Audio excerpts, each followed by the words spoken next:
nakilala namin ang 76 na taong gulang na si Lolo Emiliano.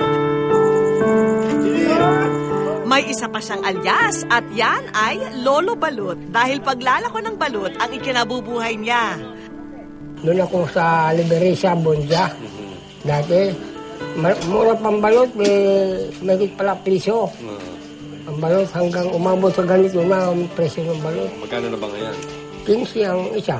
Mag-isa na siya sa buhay. Namatay na raw ang kanyang misis at hindi raw sila biniyayaan ng anak. Kaya kung kakalinga sa kanya ang hahanapin, wala raw maasahan ang mag-isang lolo.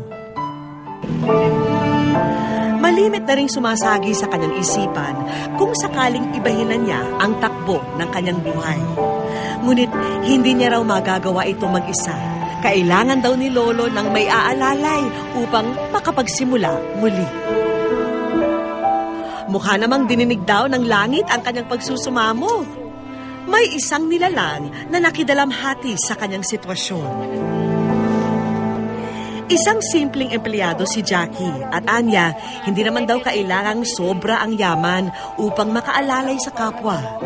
Mga simpleng bagay ay maaring malayo na ang marating para sa taong nangangailangan. Parang hindi niya deserve sa edad niya na naghahanap buhay pa. Tapos yung mga bata po yung gagawa sa kanya na gano'n na mas malalakas ang katawan. Ang magbabalot at ang suki, dinaglaon ay naging magkaibigan. Ito ang dahilan kung bakit mas lalong tumaas ang pagnanais ni Jackie na matulungan ang matanda. Ngayon, naghihirap na ako dito. Minsan, hindi ka tumutungo ng 50. Sabi ko, kung naroon ako sa amin, kailang pabigat po ako sa mga pamangkin ko. Ayan, patungo na po kaming Bagbag Novaliches para puntahan ang taong naglapit sa amin ng kwento ni Lolo Balut. Ibubunyag na po namin sa kanila ang aming magandang balita. Jackie po kayo. Ako po si Vicky. Naku. Ayaw namin sanang istorbohin si Lolo Emiliano sa pagkakahimbing ng kanyang tulog. Pero pasensya na po, Lo, ha, dahil hindi na po makapaghihintay ang magandang balita namin para sa inyo. Hello! Ay, naku!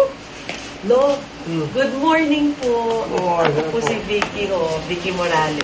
Pupunta na po tayong Samar. Bukas. Ready na ba kayo?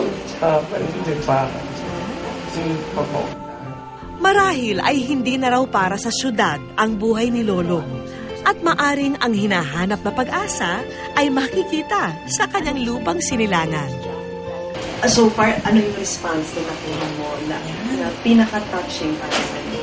Siguro yung pinaka-touching ko sa akin, may mga maliliit din na tao na katulad namin na willing magbigay ng maliit na halaga na dadagdag pa sana nila sa panggastos nila pang araw-araw, pero willing silang ibigay kay tatay. Sabi ko, malaking karangalan kung magaluto habang ako nabubuhay. Ang sa akin po kasi, kahit hindi ko na siya mas gugustuhin ko nang hindi ko siya makita forever dahil nasa sama siya. Kasi sa nakikita ko nga po siya araw-araw, pero nagbibigay na ako. Basta kami nang bahala. So hapon tayo.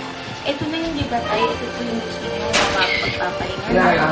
Tapos may mga surprise pa po kami, pero malalaman niyo na pagdating niyo.